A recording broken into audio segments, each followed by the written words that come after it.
사람은 자신이 어디서 와서 어디로 가는지도 모르고 살 뿐만 아니라 무엇이 정말 내가 살 동안에 나한테 진짜 필요한 복인지 그것도 잘 모르고 살아가는 것 같습니다.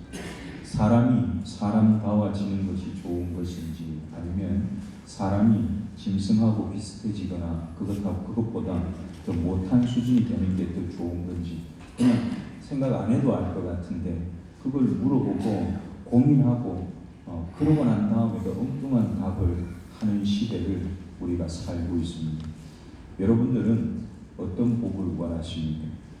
무엇이 저와 여러분이 살아가는 동안에 목숨을 걸고 그거 없으면 절대 안 됩니다. 그거 나한테 복 있어야 됩니다. 라고 하는 복이냐는 말입니다. 오늘 우리가 읽었던 본문에는 복이라는 단어가 나오지 않습니다.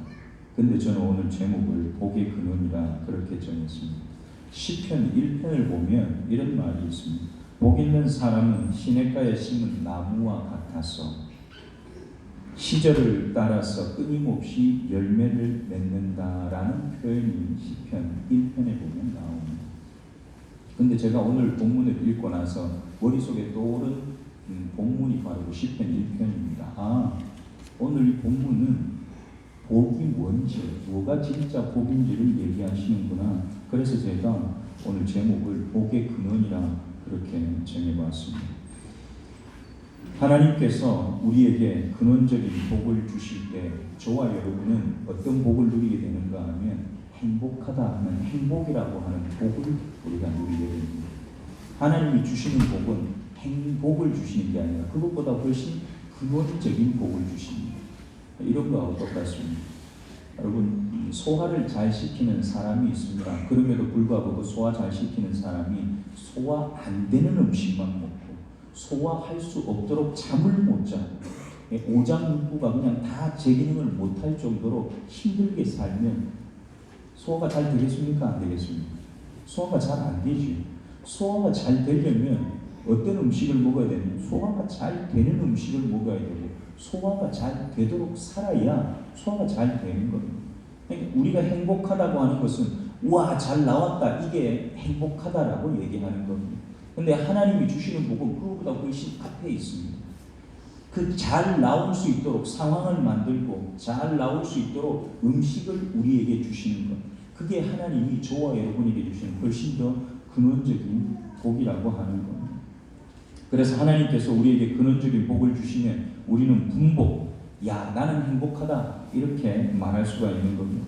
우리 생초교회 모든 성도들은 하나님께서 주신 행복함으로 가득하시기를 축복합니다.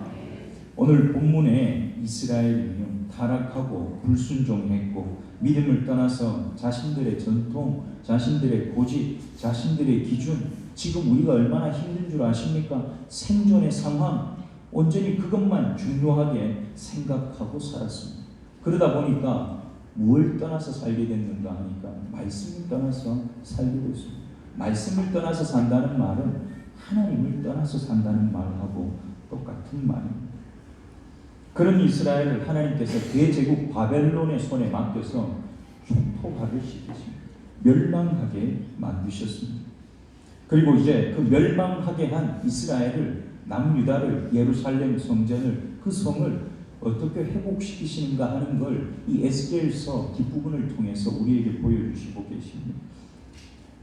하나님께서 에스겔을 통해서 남유다를, 이스라엘을 회복하시는 첫 번째 일은 무엇이었는가 하면 성전을 다시 회복하는 거였습니다. 성전을 거룩하고 정결하게, 어떻게 거룩하고 정결하게 만들었는가 하면 한 여인이 새색시가 되어서 한 남자에게 처음 결혼하는 것처럼 그렇게 행복하고 아름답게 그렇게 하나님께서 이 성전을 거룩하고 정결하게 만드셨습니다. 그렇게 하신 다음에 그 성전으로부터 그 나라와 민족과 세계를 살리도록 일하시고 계십니다. 그 중에서도 오늘 우리가 보는 장면은 맨 마지막 부분입니다. 그리고 또 가장 중요한 부분이 이러합니다. 오늘 본문 1절과 2절을 한번 다시 보겠습니다.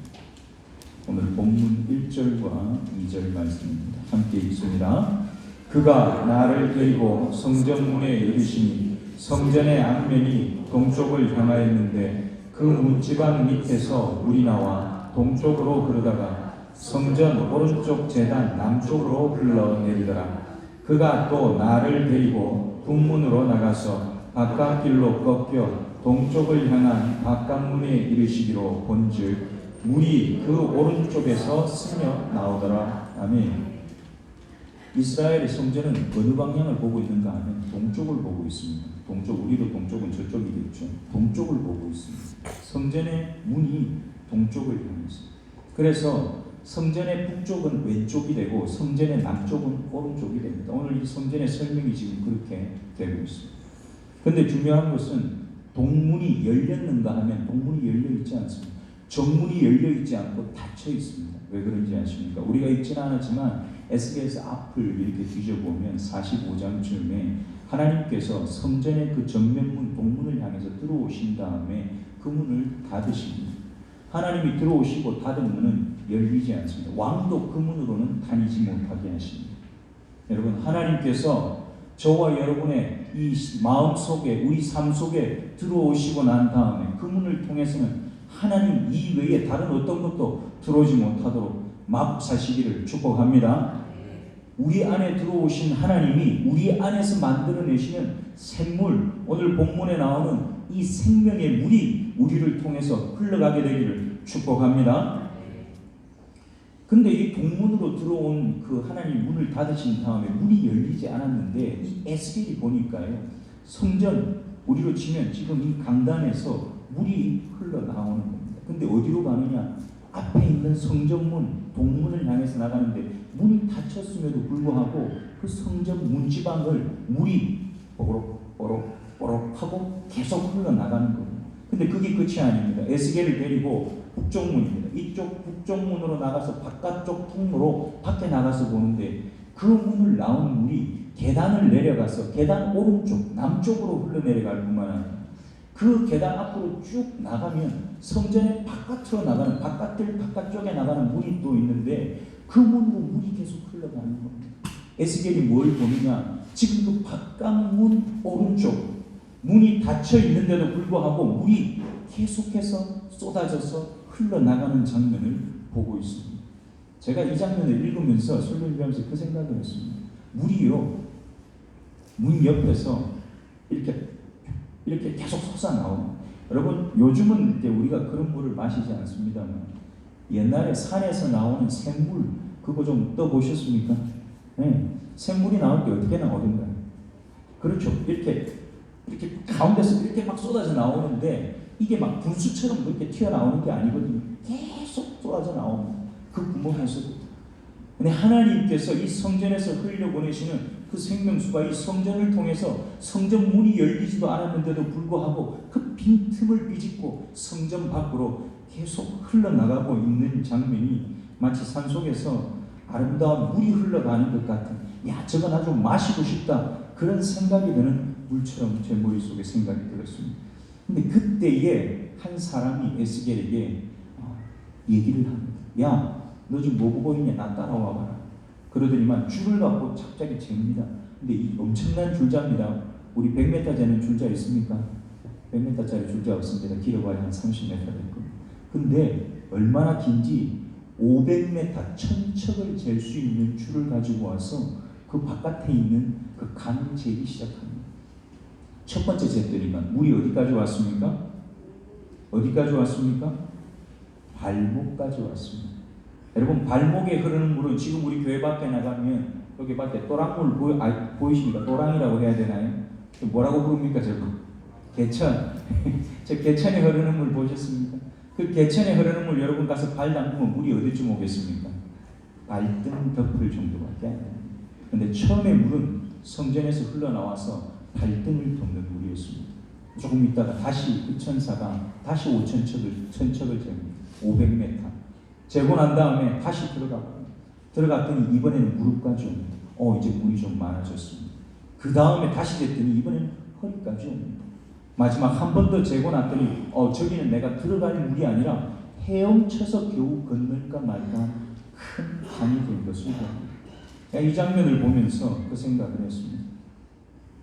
하나님께서 이 우주 만물을 처음 창조하실 때에 첫째 날에 사람을 만들지 않으셨습니다. 첫째 날 사람 만들었으면 어떻게 됐을까요? 우리 살아있겠습니까? 살 수도 없죠. 눈에 보이는 세상을 만드실 때도 사람이 살 수 있는 상황과 환경을 다 조성하시고 난 다음에 맨 마지막에 사람을 만드십니다. 근데 오늘 하나님께서 이 성전을 통해서 새롭게 만드시는 나라는 우리 눈에 보이는 자연계의 세상이 아닙니다. 하나님이 계획하고 있는 하나님의 나라를 만드시는데 그 나라를 만드시는데도 똑같은 순서로 시작하십니다. 제일 먼저 세우는 것이 그 나라가 담겨질 이스라엘이 아니라 그 나라 속에 가장 중요한 성전을 가장 거룩하고 가장 정결하게 만드시고 그 성전으로부터 생명을 살리는 물이 쏟아져 나오도록 성전을 만들어 가시는 하나님을 우리가 오늘 보게 되는 겁니다. 하나님께서는 그 성전을 통해서 살아나게 될 나무, 그 성전을 통해서 살게 될 어부, 그들을 만들기 이전에, 그들을 그 자리에 오게 하기 이전에 그 성전이 살아있는 곳이 되도록 만드시는 분이 하나님이신 줄 믿습니다. 하나님 오늘 지금 그 일을 하고 계신 겁니다. 오늘 본문 7절을 한번 보십니다. 하나님께서 생태계를 조성하신 다음에 무엇을 있게 하시는가? 7절입니다. 같이 읽습니다. 내가 돌아가니 강 좌우편에 나무가 심히 많더라. 아멘. 여러분, 이 나무들은 어디로부터 영향을 공급받습니까? 어디에서 영향을 공급받습니까? 강으로부터 영향을 공급받습니다. 여러분, 강가에 잘 심겨지고 거기로부터 영향을 잘 공급받는 나무는 어떻게 되는지 아십니까? 오늘 본문 맨 뒤에 가니까 이렇게 썼습니다. 12절을 한번 보시죠. 12절 함께 읽습니다. 강 좌우 가에는 각종 먹을 과실나무가 자라서 그 잎이 시들지 아니하며 열매가 끊이지 아니하고 달마다 새 열매를 맺으리니 그 물이 성소를 통하여 나옵니다. 그 열매는 먹을 만하고 그 잎사귀는 약 재료가 되리라. 아멘. 여러분, 강가에서 잘 자라는 그 나무는요, 잎이 시들지 않고 열매가 끊이지 않는다, 그렇게 말씀하십니다. 보는 사람의 눈이 즐겁습니다. 나무가요, 파릇파릇하게 이 남은 잎을 내기 시작하면 보는 사람 마음이 행복합니까? 안 행복합니까? 봄 되면 우리 생초가 얼마나 아름다워진지 주변에 나무가, 겨울 되면, 제가 겨울에 왔거든요. 겨울에 왔더니만 뭐 아름다운 건 하나도 없고 그냥 산하고 그냥 주변이 그냥 거무죽죽하고 이 도대체 여기가 왜 이런가 싶었습니다. 근데 3월달 봄 되기 시작하니까 여기저기서 잎이 나오기 시작하는데 색깔이 바뀌는데 너무너무 아름답게 바뀝니다. 여러분, 강가에 심겨진 나무는 보는 사람 마음을 행복하게 하는 나무가 되는 게 첫 번째입니다. 내가 바라보는데 하나도 행복하지 않고 하나도 예쁘지 않아. 그런데 그곳으로부터 진짜 아름다운 열매가 나올 수 있을까? 오늘 하나님께서 그 잎이 시들지 않을 뿐만 아니라 그 나무에게서는 열매가 끊이지 않는다고 말씀하셨습니다.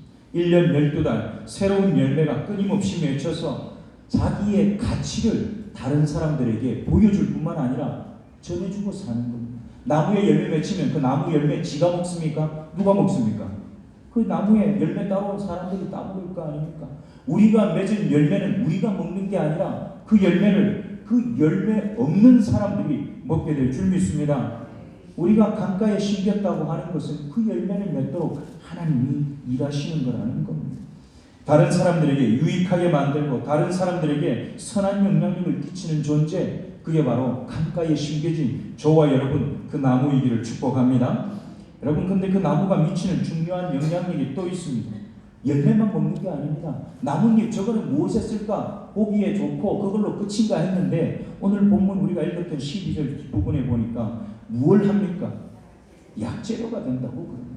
여러분, 하나님이 심으신 그 나무, 생명의 강가에 심겨진 나무들은요, 열매를 맺고 아름다움을 선사할 뿐만 아니라 내 나무에 맺혀 있는 그 열매, 나무에 맺혀 있는 그 잎이 나를 치료할 뿐만 아니라 그 잎을 따서 그걸 먹는 사람들을 치료하는 영향력을 발휘하고 살게 될 줄 믿습니다.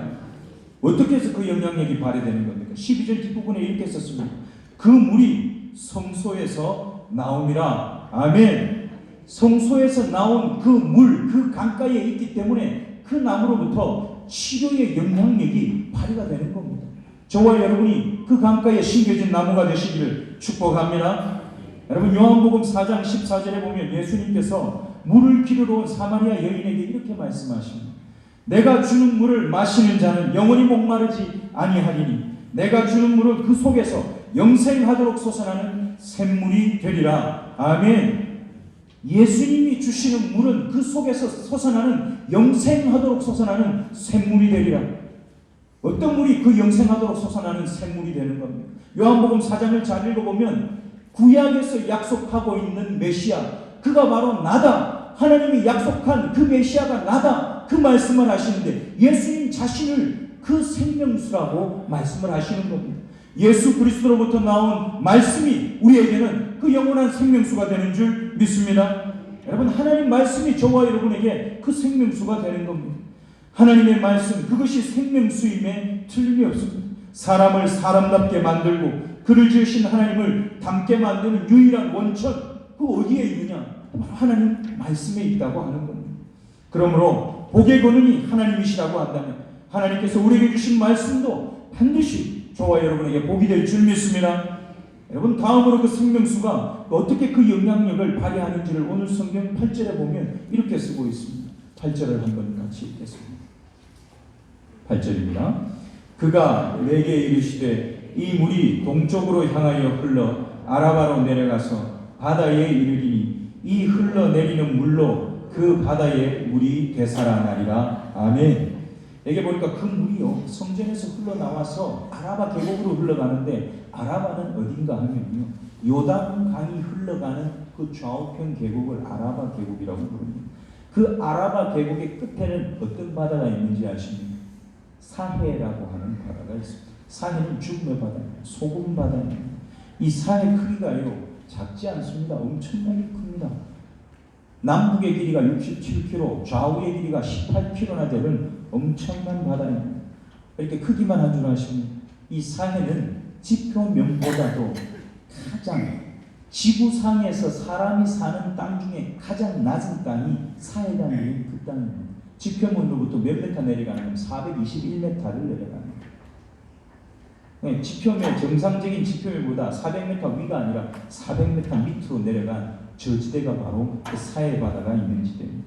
이 사해 바다는요, 물이 어디서 오는지 아세요? 갈릴리 호수에서부터 흘러내려옵니다. 요단강을 따라서 흘러내려오는데 하루에 이 사해 바다로 흘러 들어가는 물의 양이 500만 톤이라고 합니다. 500만 톤이면 도대체 얼마나 되는 겁니까? 하여튼 엄청나게 많습니다. 500만 톤의 물이 매일 흘러 들어가는데 사해 바다가요, 수비가 매일 높아질까요? 안 높아질까요? 똑같답니다. 요즘은 줄어들고 있답니다. 댐을 많이 만들어서 줄어들고 있는 중입니다. 왜 늘어나지 않는가 하면 500만 톤의 물이 흘러 들어가도 워낙 낮고 더운 지역이기 때문에 다 증발합니다. 흘러 들어간 만큼 증발해버리기 때문에 염분의 그 농도가 34.2%나 된다고 그래요. 그러니까 지구상의 염분 농도가 30% 이상 되는 호수가 몇 개가 있는데 그 중에서 세 번째로 짠 호수가 사해라고 하는 이 호수입니다. 여러분, 아무리 짠 호수, 아무리 소금밖에 없는 곳, 생명이 살지 못하는 곳이라 할지라도 성전으로부터 흘러나온 생명의 물이 흘러갈 때에 죽음의 바다가 생명의 바다로 바뀔 줄 믿습니다. 실제로 사해는 살아났을까요? 안 살아났을까요? 사해는 여전히 죽어 있습니다. 소금 바다입니다. 거기에는 생명이 못 삽니다. 물고기가 한 마리도 없어요. 그 바다에 사는 유일한 건 뭐냐? 소금, 그리고 광물, 그리고 아주 미네랄 같은 거, 뭐 이런 것들만 조금 살고 있다고 그럽니다. 여러분, 성전에서 흘러나오는 생명수가 닿는 곳마다 산다 하는 이 보여주신 환상은 실제로 그 바다가 살아난다는 것이 아니라 희망이 전혀 없는 땅, 희망이 전혀 없는 사람이라 할지라도 예수 그리스도라고 하는 복음을 만나면 살아나게 된다 하는 그 말씀인 줄 믿습니다. 소망이 없으십니까? 희망이 없으십니까? 내일이 없으십니까? 우리에게는 복음이 있기 때문에 우리는 그 모든 걸 다 가진 존재들인 줄 믿습니다. 저와 여러분이 우리 입을 통해서 복음을 말하고 우리의 삶을 통해서 복음의 삶을 살아내면 우리가 세상의 희망이 될 줄 믿습니다. 비록 죽음의 바다라 할지라도 그곳에 생물이 살게 되고 물고기가 풍성해진다 하는 것이 하나님이 오늘 이 에스겔을 통해서 우리에게 보여주시는 것입니다. 그 강의 물줄기가 강하면 강할수록 주변의 모든 상황이 생명과 활기로 가득하게 될 것입니다. 그 성전과 그곳에서 흘러나오는 물로 인해서 모든 주변이, 우리 주변이 함께 복을 누리게 되기를 간절히 소원합니다. 이 강에 사는 중요한 또 한 가지 영향력이 있습니다. 이 강에는 누가 살게 되는가 하면 어부들이 살게 됩니다. 여러분, 강에 물고기가 있는데 어부들이 없으면 되겠습니까? 안 되겠습니까? 안 됩니다. 지금 우리 생추 앞에 흐르는 경호강은 옛날처럼 이렇게 옛날에도 배 띄워서 고기 잡았습니까? 경호강에? 예, 옛날에는 요즘은 그렇게 하지 않습니다. 왜냐하면 그때만큼 물고기가 잡을 물고기가 그렇게 없기 때문일 것입니다. 그런데 하나님이 만든 그 강에는요, 어부들이 여기에 성경에서는 에네글라임까지, 어디에서부터 에네글라임까지입니까? 엔게디에서부터 에네글라임까지 그물을 치고 물고기를 잡을 만큼 물고기가 많게 하겠다고 얘기를 하십니다. 여러분, 저와 여러분이요, 하나님이 만드신 이 생명의 강 위에서 노를 젓고 그곳에서 그물을 치고 물고기 잡는 어부로 사시기를 축복합니다. 우리는 어떤 물고기 잡아야 되겠습니까?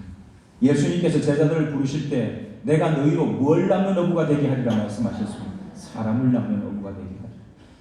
하나님이 흘러가게 하는 생명의 강가에 사는 사람들은요, 그곳에서 내 주머니에 늘 돈을 줍는 사람들이 아니라 하나님께서 구원하기를 원하는 생명을 찾아내는, 그 생명을 그 건물에 걷어내는 사람을 낚는 어부로 살아야 할 줄 믿습니다. 하나님 우리에게 그런 영향력을 끼치고 살도록 우리를 생명의 강에 살게 하시는 것입니다. 그런데 하나님께서는요, 이 사회가 지금도 죽음의 바다지 않습니까? 그럼에도 불구하고 이 죽음의 바다가 그냥 죽어 있는 것으로만 끝나지는 않습니다. 사회 바다가 관광을 합니다. 많은 사람들이 거기 와서 놀다가 갑니다. 또 하나는 거기에서 소금이 나는데 이 사회 바다 소금이 약효가 아주 특별하답니다.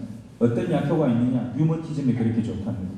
예, 류머티즘 있으신 분들은 나중에 사회 한번 갔다 오시기 바랍니다. 그리고 피부 미용에도 그렇게 좋다고 그럽니다. 그리고 이곳에 나는 광물을 채취해서 여러 가지 만드는 공업 제품을 만들게 된다고 얘기합니다. 그런데 중요한 게 있습니다. 사회 바다는 소금도 나고 광물도 나고 그걸 통해서 우리한테 좋은 많은 걸 만들어내지만 거기에는 생명이 있습니까? 없습니까? 생명이 없습니다. 생명이 없습니다. 굉장히 중요한 것입니다. 저와 여러분에게는 생명이 있습니까? 없습니까? 우리에게는 생명이 있습니다. 이 코로 숨쉬는 생명도 있지만 예수 그리스도를 통해서 우리 것으로 받았느니 영원한 생명이 우리의 것인 줄 믿습니다. 하나님은 저와 여러분을 생명이 있는 존재, 하나님이 목적하는 존재로 만들었습니다. 근데 사람들은 자꾸만 목적이 아니라 도구가 되기를 원합니다.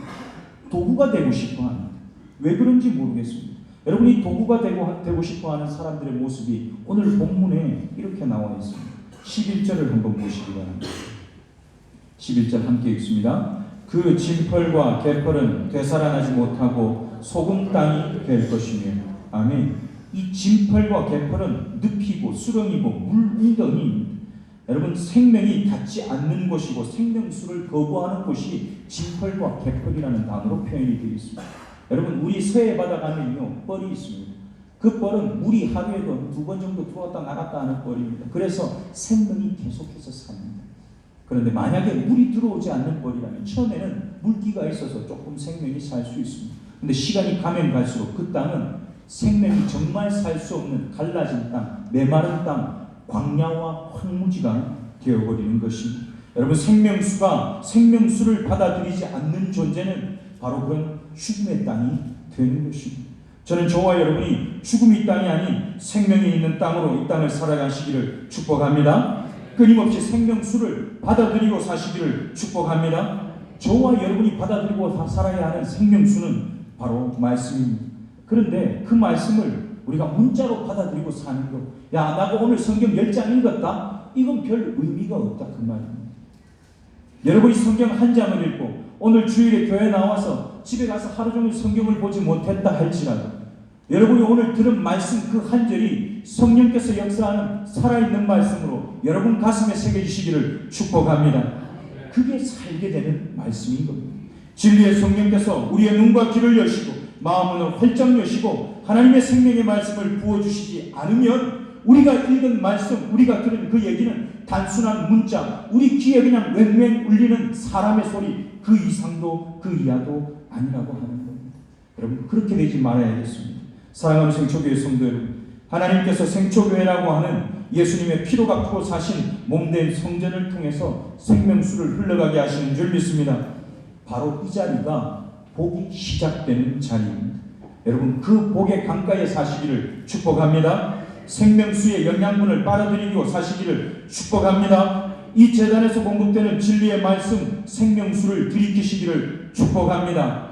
여러분, 목마를 때 물 마실 때처럼 마시고 싶어서 견딜 수 없고 벌컥벌컥 쏟으면서도 그렇게 그 물을 지금 안 마시면 죽을 것처럼 그렇게 그 생명수를 들이키게 되시기를 축복합니다. 우리가 간절히 원하고 누려야 할 복이 바로 이 생명수, 하나님의 진리의 말씀이라고 하는 겁니다. 우리가 그 말씀을 먹고 마시고 살아야 우리가 예수 그리스도의 몸으로 이 땅을 살 수가 있습니다. 우리가 진정 예수님의 몸으로 살 때 자라고 열매 맺고 세상을 치유하게 됩니다. 버릴 것이 없는 나무가 되고 좋은 어부가 될 수 있다 하는 말입니다. 펄이 되는 것은 죽음의 시작입니다. 생명수 강가로부터 멀어지기 시작하는 삶은 죽음이 시작되는 삶입니다. 혹시 지금 뻘 상태로 여기에 앉아 계신 분은 없으십니까? 몸은 여기에 있는데 마음은 딴 곳에 가 있는 분은 안 계시냐는 겁니다. 성령의 도움을 구하시고 생명수를 공급받으시기를 축복합니다. 오늘 우리 대림절 둘째 주를 보내는 주일입니다. 우리의 복의 근원이 되시는 예수님을 여러분 간절한 마음으로 기다리며 그냥 성탄절, 제가 오늘 새벽 기도를 이번 주주 내내 하면서 물론 이 성탄 트리가 아름답기는 합니다. 예쁘게 잘 됐습니다. 이 생각을 했습니다. 저 성탄 트리에 예수님은 어디에 계신가 그 생각을 계속 하더라고요. 이 성탄 트리를 이렇게 하는 것은 원래까지만 하도록 하겠습니다. 내년에는 좀 머리를 맞대고 다른 방식으로 저 성탄 트리에 산타 할아버지가 아니고 저 성탄절에 오실 예수님에 대한 기대가 있는 그런 어떤 모양을 저기다가 좀 우리가 만들어내면 좋겠다 그 생각을 했습니다. 여러분, 오늘은 대림절 둘째 주 성탄절이 되려면 아직 한 보름 시간 정도가 더 남았습니다. 매일매일 그 예수님을 기다리는 진짜 그 복을 내 걸로 누리기를 원하는 마음으로 이 성탄의 기간을 보내시기를 축복합니다. 그래서 저와 여러분이 그 좋은 소식의 통로가 되시기를 다시 한 번 더 축복합니다. 기도하겠습니다.